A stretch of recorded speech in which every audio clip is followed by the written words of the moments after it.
j'espère que yéen a ngi ci jàmm, man ça va par la grâce de Dieu. Je vais très bien. Suñu thème tey bi nag lan la mon pays est malade parce que ci guddi yuñ toll nii ñoo ngi dund phénomène bi nga xamante ne moo lëmbe dëkk bi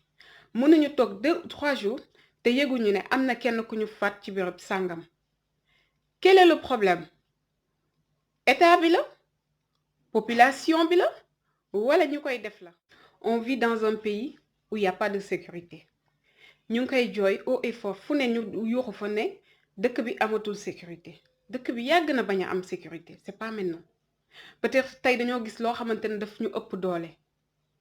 avant boo génnaan dañ la naan bul guddee ci àll bi pourquoi parce que sécurité amul ci dëkk bi sécurité amul ci mbedd bi lu ne mën na la fa fekk mais léegi du guddi du bëccëg lu ne mën na la fekk ci mbedd bi ñu naan déetuwaay parce que dañu ne si sa biir kër tu te sens en sécurité maintenant dañ lay fekk si ba sa biir kër def la luñ lay def barki Dembo Njaay def nañ ko fee Kaolack pourquoi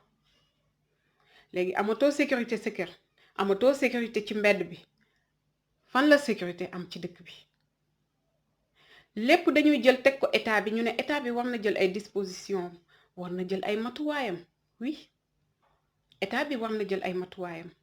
mais est-ce que ñun ñii di wax état bi war na jël ay matuwaayam ñun ñu ngi jël suñuy matuwaay parce que c'est très facile nga jeter la faute à l'autre mais est-ce que yow yaa ngi def li war li nga xamante ne dina tax na rayante bi nekk ci dëkk bi wàññeeku parce que déjà dañ koy commencer ci biir kër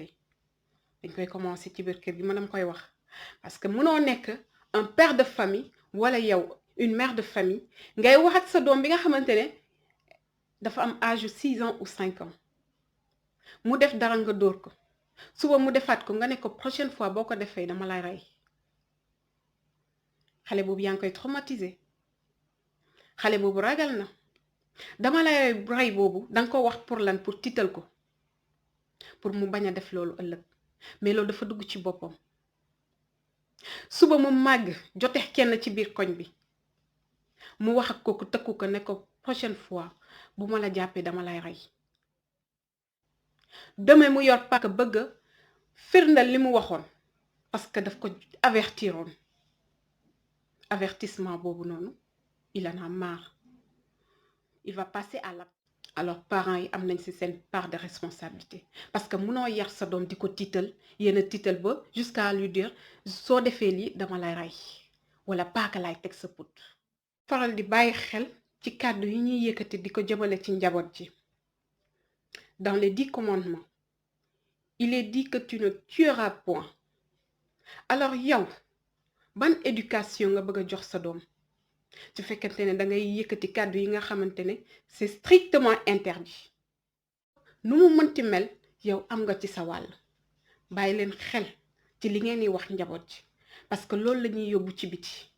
te mbedd bi day yar baax sax mbedd bi ku mu yar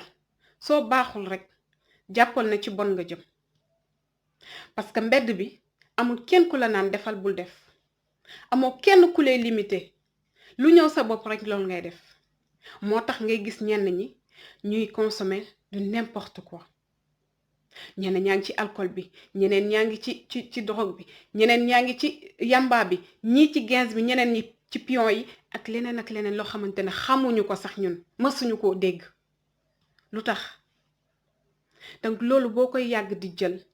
dangay addiction lay nekk ci yow donc dafay nekk loo xamante ne boo ko jëlul dangay tàggoog sa sago boo ko jëlee dangay tàggoog sa sago ñoom ay danger public lañ te mënoo leen ràññee mën nañ nekk nit yoo xamante ne dañuy correct le jour le soir ñu nekk yeneen façon mën nañ nekk nit yoo xamante ne tamit duñu mës a correct mais pourtant dañuy dëkk ñun duñ leen wax A duñ leen wax B ñooñu ñooy ñëw di dugg ci kër yi di def naka su dul noonu wala sax yow mii ci biir kër gi nga dëkk koo xamante ne noonu la mel pourtant doo ko dénoncer doo wax ne kii am na ñoo xamante ne ils sont malades ñu ngi ci biir kër yi du ci mbedd bi kese du ci mbedd bi kese am na ñoo xamante ne ci biir kër yi la ñuy ne dëkk fa mën na nekk sa pap comme sa yaay mën na nekk sa oncle comme mën na nekk sa cousin mën na nekk sa mag wala sa rak mën na nekk yow mi en personne tu as un problème boo xamante ne say waa kër xam nañ ko ils sont là ils te voient faire des choses yoo xamante ne c'est dangereux c'est un danger pour la famille c'est un danger pour le quartier c'est un danger pour le Sénégal mais duñ ko wax dañ koy nëbb noppi teg ci seen tànk kooku di def naka sudul ñoom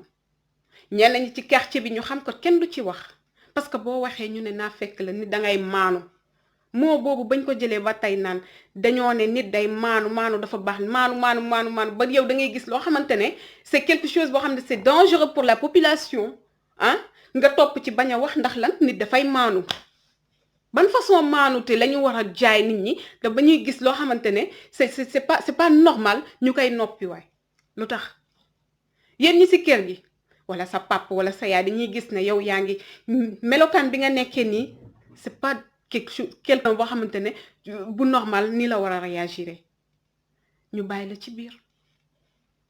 boo jotee kenn ci biir kër gi jëlal ko benn arme ñu jàpp teg dugal ci biir kër gi nee na leen ñu arrangé lépp noppi kenn du wax nga jote kenn ci famille ci mbedd bi ñu ñëw arrangé ñu noppi te yéen vous savez bel et bien que cette personne elle est malade elle n'est pas normale doo leen ko jël yóbbu hôpital non da ngeen koy nëppal di arrangé parce que lan bëggu leen ñu ne kii dafa dof wala kii lii la bëggu leen ñu interné ko fenn waa kër famille waa mbedd bi tamit war ñu wax parce que doomu diw la ba suba mu ñëw def benn affaire soit mu rey yaayam wala papam wala rakkam wala magam wala nijaayam wala ki ku mu mënti doon wala ci mbedd bi ñuy doog a naan dafa feebar fekk na loolu dañu xam ne loi da ciy teg loxoom dañ ko war a poursuivre bu boobaa ñu commencé pourtant dafa lii nii la doon def dafa feebar oui dafa feebar ok yéen a ngi koy doogee xam parce que am na lu mu def rey na nit ngeen di doogee xam ne kii dafa feebar ngeen koy doogee nangu mais avant nangu leen ko woon bu boobaa ñu ñëw dugal ko je sais pas dinañ ko def hôpital je sais même pas wala ñu tëj ko ñu ñëw négocier dafa feebar dafa lii 2-3 mois mu génnaat ana kooku ñu rey ana waa këram avec ça ngeen ne population bi xawma état bi dafa war a jël ay matuwaayam or que ci biir kër gi kenn jëlu ci matuwaayam état bi mënul def lépp gouvernement bi mënul def lépp c'est impossible parce que mënul jël policier mu teg ci benn koñ mënul jël benn policier def ko ci benn biir kër parce que danger bi fépp la léegi ñooñu tam ay nit lañ dafa am foo xamante ne seen liggéey foofu la yem donc fi mu yem noonu ñun ñoo ko war a yeggali te ñun duñ koy yeggali bu danger amee bu dara amee ñu ñëw ñu ne gouvernement bi dafa war a jël ay matuwaayam gouvernement bi ay matuwaayam da koy jël après l'acte su fekkante ne kooku rey na nit ba pare foofu la war a mën a jël te ñoom li ñuy def ñu ngi koy def ñoom mënuñu xam ne ci bopp koñ bale ne am na kenn ku fa taxaw di reyee hypocrite lañ parce que dañuy gis dara teg ci suñu tànk noppi da ngay gis ci benn koñ nga gis ay xale yu ndaw di fa tux yàmba kenn du wax kenn bëggul jël responsabilité am dem woo